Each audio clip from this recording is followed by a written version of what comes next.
எந்த வகையிலேயும் உயர் பதவிகளை நோக்கியோ அதிகாரத்தை நோக்கியோ நகர முடியாது. அந்த அடிப்படையில் இன்றைக்கு இந்தியாவில் வாழக்கூடிய முஸ்லிம் சமுதாயம் கல்வி வென்றெடுக்கப்படாவிட்டால், கையெழுத்திடுகிற இடத்தில், சட்டங்களை உருவாக்குகிற இடத்தில், நீதிபதிகளாக இருந்து நீதியை சொல்லுகிற இடத்தில், இந்த எல்லா இடத்திலேயும் அதிகார மையமாக முஸ்லிம் சமுதாயம் மாற வேண்டுமானால் கல்வியிலே ஒரு தொலைநோக்கு பார்வை நமக்கு தேவை.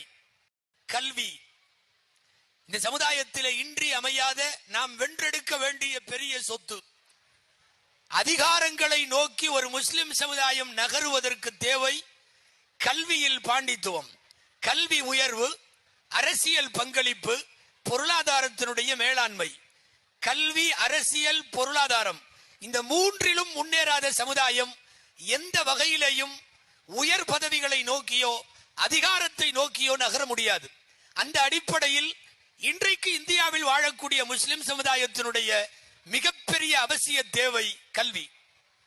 அந்த கல்வி ஒழுக்கங்களோடு சேர்ந்து கிடைக்குமானால் ரொம்ப ரொம்ப நல்லது. அதிலேயும் மார்க்க ஒழுக்கங்களோடு சேர்ந்து கிடைக்குமானால் அது அதைவிட சிறந்தது. கல்வி வென்றெடுக்கப்படாவிட்டால் வருங்கால முஸ்லிம் சமுதாயத்தினுடைய, இந்தியாவில் வாழுகிற இஸ்லாமிய சமுதாயத்தின் நிலை கேள்விக்குறியாகிவிடும்.